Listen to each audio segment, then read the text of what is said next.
Hello, Anonymous. Can you hear me? We can now. Can you Yep. hear me? Yep. Thanks, guys. Yeah, so I have a crazy one. I wanted to be anonymous because of, he's sort of a criminal. So a couple of years ago, my husband and I get a knock on our door in the middle of the night by a cop.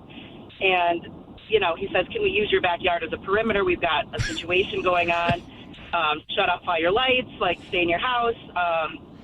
So we do. We shut off all the lights, and it's like midnight. They go in the backyard, and we can't really tell what they're doing. And then we're looking, of course, through our back windows. We abut a backyard neighbor, and we can see him in his house, pacing, erratic, and he doesn't know there's cops in our backyard. And then a bullhorn comes on, and they're telling him, come out with your hands up. And he jumps out the window, and he doesn't know the cops are in our backyard. He tries to come into our backyard. They try to apprehend him, and this goes on for hours.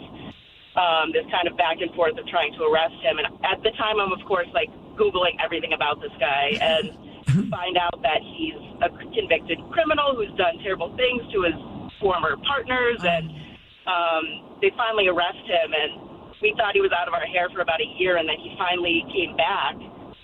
And so we were kind of terrified because we had a baby by then. And the first thing he says to my husband is, so are we going to cut those trees down that are abutting our yards? And it's dude, you basically are, you caused this huge scene. We were terrified in the middle of the night with all these cops. So we're kind of, we kind of just steer clear of him. Yeah. Well, once you have a police standoff outside your house and they're in your backyard with guns and a blowhorn.